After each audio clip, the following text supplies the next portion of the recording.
नमस्कार दोस्तों, स्वागत है अपने YouTube channel top trending GK में। दोस्तों, रेलवे नेक्स्ट आप आरपीएफ या टेक्नीशियन का एग्ज़ाम देने जा रहे हो 2024 में, उसके बाद 25 में भी। तो यहाँ पर एक रेलवे का नया आदेश आया है, उसके मुताबिक एग्ज़ाम देने से पहले आपको सुनिश्चित करना पड़ेगा कि आपकी आधार बायोमेट्रिक है वो अनलॉक हो। अनलॉक नहीं हुई तो सेंटर पे जाओगे, प्रॉब्लम होगी, आप एग्ज़ाम देने से वंचित रह सकते हो। तो अभी आपको कैसे चेक करना है, इस वीडियो में आपको डेमो के रूप में बताने वाला हूँ। आप अपनी आधार बायोमेट्रिक कैसे चेक करेंगे कि मेरा आधार लॉक है या अनलॉक है। मान लेते हैं कि आपका आधार लॉक है, उस केस में उसको अनलॉक कैसे करना है वो भी इस वीडियो में प्रक्रिया बताने वाला हूँ। रेल वाले कैंडिडेट विशेषकर ध्यान दीजिएगा, एंड तक बने रहें।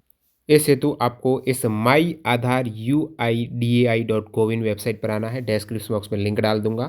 सबसे पहले अपन चेक कर रहे हैं कि मेरा आधार बायोमेट्रिक है, लॉक है या अनलॉक है। मैक्सिमम कैंडिडेट की वो अनलॉक रहेगा, लेकिन एक बार आप सुनिश्चित कीजिएगा कि वो अनलॉक हो। इस हेतु आप इस वेबसाइट पर आने पर जो होम पेज है उसमें देखेंगे लॉगिन, और आपका OTP के माध्यम से लॉगिन होगा। इस हेतु आपके पास अपना आधार नंबर और फिर यहाँ पर कैप्चा कोड एंटर करना है, और आपका OTP आएगा रजिस्टर्ड जो मोबाइल नंबर है उस पर। तो मैं यहाँ पर एक आधार नंबर और कैप्चा कोड एंटर करके एक बार आपको इंटरफेस बताता हूँ किस प्रकार आप शुरुआती चेक करेंगे आपका आधार बायोमेट्रिक लॉक या अनलॉक। ये स्थिति चेक करने से पहले आपको अपने आप को चेक करना है कि मैं एग्ज़ाम देने के योग्य हूँ या फिर नहीं हूँ, किस प्रकार मेरा परफॉर्मेंस एग्ज़ाम में आ सकता है, कैसे कॉन्फिडेंस बूस्ट होगा। आज आप एक लकी व्यूअर की तरफ काम कर रहे हो, क्योंकि यहाँ पर अभी कुछ घंटे बचे हैं 30 नवंबर, और टेक्स्ट बुक पर ये डील आई है 2 से 3 महीना बाद। लोवेस्ट प्राइस, ये तो आपको ऊपर थोड़ी ज़्यादा दिख रही है प्राइस, ये भी ज़्यादा दिख रही है। वैसे ये ऑफर 28 को आया था, लेकिन इसमें भी प्राइस ज़्यादा थी। अभी कुछ घंटों के लिए इन्होंने और डिस्काउंट दे दिया है TTG के कूपन कोड से। यहाँ पर आप देख, 1 साल वाला पास प्रो TTG के कूपन कोड से आपको मिल जाएगा 395 में, और 2 साल का 527 में। आने वाले 2025 का भी कैलेंडर आया तो ये किफ़ायती है। प्रीवियस ईयर के सारे पेपर मिल जाएंगे। अच्छे वे से आपको प्रैक्टिस करनी है। एग्जाम से पहले कम से कम 30-40 आप रियल मॉक लगाएंगे यहाँ, जो प्रीवियस ईयर के पेपर के और उन पर आधारित। तो यहाँ से आपको पता चल जाएगा एग्जाम में भी लगभग वही परफॉर्मेंस आपका रहने वाला है। लिंक डिस्क्रिप्शन बॉक्स में है, देख लें। तो यहाँ पर ऊपर मैंने आधार, नीचे अपना कैप्चा कोड, यहाँ पर आपको स्पष्ट रूप से नहीं देख रहा है, इस पर आप क्लिक करेंगे, नया कैप्चा जनरेट हो गया। ठीक है, अब मैं लॉगिन विथ OTP पर क्लिक कर, अब मेरे पास यहाँ पर OTP आ चुके हैं। इसको यहाँ पर एंटर करते हैं, कॉपी OTP हटाते हैं और यहाँ पर पेस्ट करते हैं। नेक्स्ट प्रोसीड कर लॉगिन करते हैं। तो यहाँ पर ये आपका आधार पेज है, लॉगिन हो चुका। काफ़ी यहाँ पर विकल्प आपको देखने को मिलेंगे। अपना आधार यहाँ से डाउनलोड कर सकते हो, और किसी को अपना आधार बाद में अनलॉक करना होता है तो वर्चुअल आईडी भी आप जनरेट कर सकते हो। अब स्थिति की अपन बात कर रहे थे, मेरा आधार लॉक या अनलॉक है। जैसे आपके केस में ये जो लॉक और अनलॉक बायोमेट्रिक के ऊपर ये लॉक का सिंबल आ रहा है रेड, इसका मतलब आपका आधार लॉक है। इस पर आप क्लिक करेंगे, और जिसका अनलॉक है उसका कैसे आएगा वो बताता हूँ। बीच में भी कुछ गड़बड़ हो सकता है, पहले देखते हैं। लॉक वाले का तो ऐसा आ रहा है, जिसका लॉक को प्रॉब्लम हो रही है एक्चुअली उनको अनलॉक कराना है, और जिसका अनलॉक है ऑलरेडी उनके कैसे आएगा देख। तो मैंने लॉक वाले पर क्लिक किया और नेक्स्ट करता हूँ मैं। ठीक है, जिसका मान लेते हैं कि आधार लॉक है, उसका न तो बायोमेट्रिक फिंगर आपका कैप्चर होगा, न ही आइरिस तो स्कैन होगा, फेस स्कैन नहीं होगा, मोबाइल वाले OTP पर प्रॉब्लम आएगी, कुछ भी नहीं आने वाला है। और जिसके अनलॉक हैं सारे फीचर ऑन रहेंगे। तो इसको अपन नेक्स्ट करते हैं, और यहाँ पर मैंने अभी इसको अनलॉक करना है। मान लेते आपका लॉक हुआ ना, अनलॉक हुआ ऑलरेडी, आपका अनलॉक है, उसको लॉक करने का ऑप्शन आएगा। नेक्स्ट आपने अभी प्रोसीड किया ना, मैंने उस पर क्लिक करके, तो मेरा है कि मैं अनलॉक करूँ क्योंकि मेरा लॉक था।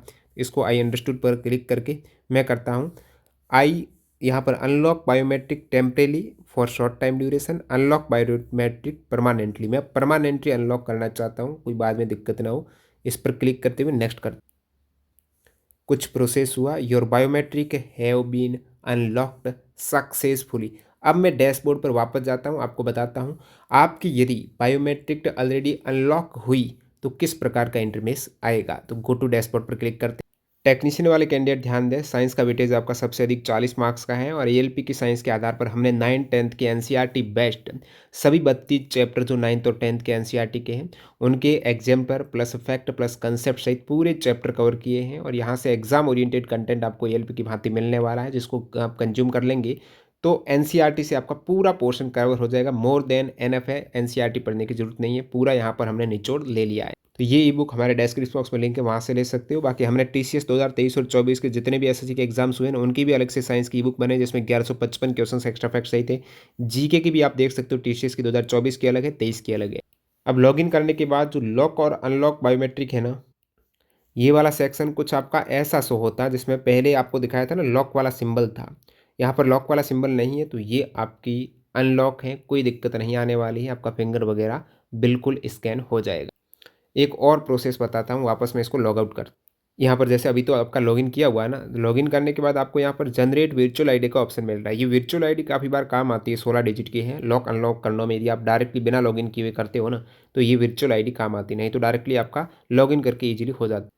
वर्चुअल आईडी पर क्लिक करके आप जनरेट वीआईडी कर सकते हो, यहाँ पर नेक्स्ट पर क्लिक करके, या फिर रिट्राइव वीआईडी कर सकते हो। पुरानी आपकी आईडी जनरेट है उसको यहाँ से प्राप्त कर सकते हो। तो पहले से आपका वीआईडी वर्चुअल आईडी है आधार की जो 16 डिजिट की होती है, वो यहाँ से आप प्राप्त कर सकते हो। जैसे ही आप वर्चुअल आईडी पर क्लिक करेंगे, इस प्रकार से आपकी ये आईडी 16 डिजिट की जनरेट हो जाएगी और मैसेज भी आ जाएगा। आप बिना लॉगिन किए लॉक अनलॉक करना चाहते हो, उस केस में वीआईडी तो आपको अभी देख लिया जनरेट हुई पड़ी है, और आपके पास ऑलरेडी वीआईडी है, तो नीचे ऑप्शन आपको मिल जाएगा lock unlock Aadhaar, click here to temporary lock unlock. ये लॉगिन करने के बाद जो ऑप्शन था ना, वो यहाँ पर सीधा आ रहा है। इस पर आप क्लिक करेंगे तो आपको 16 डिजिट की वर्चुअल आईडी मांगेगा। तो ये आपको डायरेक्टली यहाँ पर ऑप्शन देता है कि आपको अपना आधार लॉक करना है या अनलॉक करना है। तो यहाँ पर मान लेते हैं कि मेरे को अनलॉक करना है, और मेरे को यहाँ पर पता नहीं है एक्चुअली मेरा लॉक अनलॉक है। तो पता कैसे किया आपने, शुरुआत में ही मैंने बता दिया ना, और उस लॉगिन करके ही आप डायरेक्टली पता कर सकते हो आपका लॉक या अनलॉक है, और वहाँ से ही आपका अनलॉक हो रहा है डायरेक्टली जो लॉगिन करके। और यहाँ पर इनके होम पेज की ये सुविधा आप देख पा रहे हो। आप बिना लॉगिन किए हुए यहाँ पर करते हो तो आपको वर्चुअल आईडी देनी पड़ेगी, उस केस में आपका ओटीपी भी बाद में आएगा। और यहाँ से तो यहाँ पर आप वर्चुअल आईडी क्लिक डाल के कैप्चा डाल के सेंड ओटीपी करेंगे। ओटीपी एंटर किया, नीचे आपको अंडरस्टूड पर क्लिक करना है और सबमिट करना है।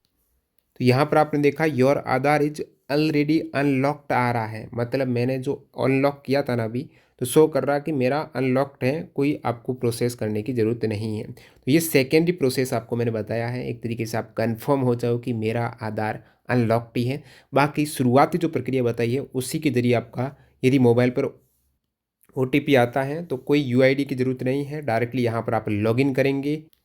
और लॉगिन पे शुरुआती जो प्रोसेस बताया था कि लॉक हुआ तो आपके लॉक का सिंबल आएगा, और नहीं हुआ तो डायरेक्टली कोई भी प्रक्रिया करने की आपको ज़रूरत नहीं है। तो यही आपका आधार मैक्सिमम कैंडिडेट के अनलॉक्ड ही है। तो एक बार आप यहाँ पर वेरीफाई कर सकते हो और कुछ नहीं। और ध्यान दीजिएगा, इससे पहले भी रेलवे के आधार से संबंधित और भी नोटिस आए हैं, जिसमें एक तो था कि आपका फ़ोटो है ना वो मैच नहीं करता, बहुत ओल्ड फ़ोटो है। तो आधार सेंटर पे जाइएगा, अपनी आधार बायोमेट्रिक अपडेट कराइएगा। आधार बायोमेट्रिक में क्या, एक तो आपकी फिंगर है ना वो सही रूप से दोबारा वो कैप्चर करेंगे, आइरिस दोबारा सही करेंगे आप आँखों की। उसके बाद आपका वो फ़ोटो वगैरह भी नया जनरेट कैप्चर करके डाल देंगे, ताकि वहाँ पर ईजिली आपका वेरीफाई हो जाए चीज़ें। तो ये भविष्य में जिनका अभी जैसे आरपीएफ का कल जैसे 2 का एग्ज़ाम स्टार्ट हो रहा, तो वो अभी बहुत कम समय में नहीं कर सकते, लेकिन नेक्स्ट जिनका 9 के बाद है 13 तक है, वो यहाँ पर ट्राई कर सकते हैं। यदि बहुत ओल्ड फोटो है तो वहाँ से सेंटर पे प्रॉब्लम आती है ना कैंडिडेट को, जब बहुत अच्छे वे से तैयारी करके जाते हैं और इस टाइप से डिस्टर्ब हो जाएंगे ना मेंटली, तो एग्ज़ाम में भी उसका इफेक्ट पड़ेगा आपके। तो ये चीज़ें पहले ही आप रेडी करके रखिएगा, छोटी छोटी चीज़ें होती हैं। और इस प्रकार जो भी अपडेट आएगी टेलीग्राम पर शेयर कर देंगे, लिंक डिस्क्रिप्शन बॉक्स में टेलीग्राम चैनल ज्वाइन हो। अभी टेक्स्ट बुक पर जो बेहतरीन डील चल रही है, काफ़ी महीने बाद आई है, टीटीजी के कूपन कोड यूज़ करके उसका आप बेनिफिट उठा सकते हो। लोवेस्ट प्राइस चल रही है उसका, और प्लस टीटीजी के ई बुक की लिंक डिस्क्रिप्शन बॉक्स में है, विशेषकर साइंस वाले एनसीईआरटी का कंटेंट मिल जाएगा। मिलते हैं नए वीडियो में, धन्यवाद।